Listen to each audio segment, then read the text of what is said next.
A doença de Parkinson é uma doença crônica e degenerativa do sistema nervoso central, que resulta da morte de neurônios motores da substância negra, acarretando diminuição da dopamina na via negro-estriatal. Essa é uma doença de progressão lenta, que afeta principalmente pessoas acima de 50 anos. Dado o crescente envelhecimento da população mundial, estima-se que, em 2020, mais de 40 milhões de pessoas no mundo terão desordens motoras secundárias à doença de Parkinson. A doença de Parkinson é caracterizada por distúrbios motores e disfunções posturais. Os principais distúrbios motores são a braticinesia, que é a lentidão do movimento, hipocinesia, que é a redução na amplitude do movimento, a cinesia, que é a dificuldade de iniciar movimentos, tremor e rigidez, além de déficits de equilíbrio e na marcha.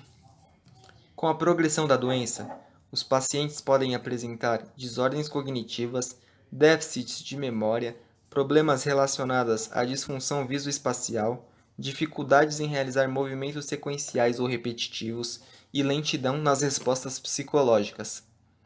É comum o indivíduo apresentar ainda a escrita diminuída, diminuição do volume da voz e outras complicações tanto na fala como na deglutição. Os primeiros sintomas da doença de Parkinson inicia-se quando aproximadamente 70% dos neurônios dopaminérgicos estão deteriorados. No início, os sintomas da doença de Parkinson são quase imperceptíveis, o que leva à demora da sua identificação. Entretanto, com a progressão da doença, os sintomas tornam-se mais marcantes. Atualmente não há cura para a doença de Parkinson. Porém, o tratamento medicamentoso e as diferentes terapias complementares, como a prática de exercícios físicos, auxiliam no bem-estar dos pacientes para a doença. Mas a medida mais eficaz consiste em restabelecer, ao menos parcialmente, a transmissão dopaminérgica. O uso da velodopa é uma das formas para se restaurar essa neurotransmissão, e no presente ainda é a mais efetiva e viável de todas. A velodopa penetra no sistema nervoso central e, por ação da enzima dopa-descarboxilase cerebral, é convertida em dopamina.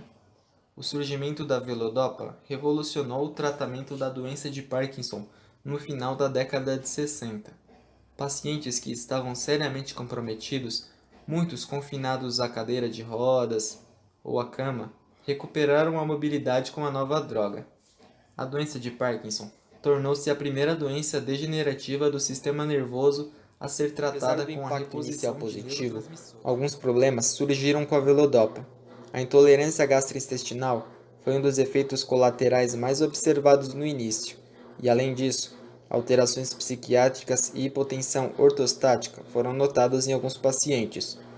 Essas complicações tornaram-se mais raras quando os inibidores da dopa-descarboxilase periférica foram incorporados aos comprimidos de velodopa. Passado algum tempo, outros problemas surgiram com o tratamento prolongado, em particular as flutuações do rendimento motor e as discinesias induzidas pela velodopa.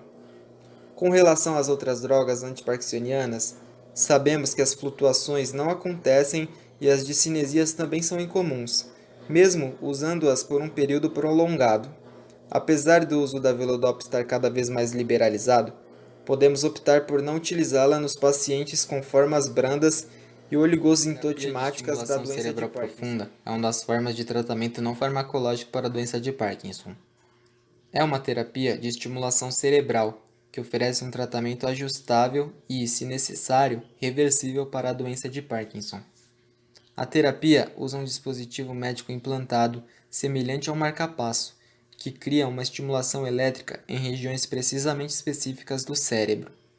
A estimulação dessas regiões permite que os circuitos do cérebro que controlam o movimento funcionem melhor.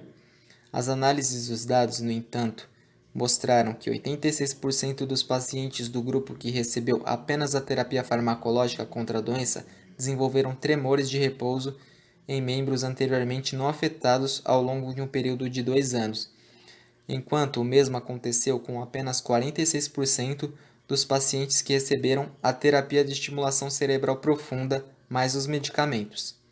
Além disso, 4 dos pacientes do grupo de estimulação cerebral profunda mostraram melhorias nos tremores de repouso, e o sintoma desapareceu completamente de todos os membros afetados em mais de um deles.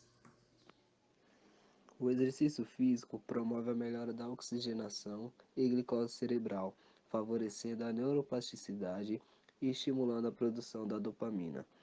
Nisso, as funções cognitivas, as estruturas e as funções cerebrais são beneficiadas, consequentemente, levando à melhora psicológica, cognitiva e motora dos indivíduos com essa doença.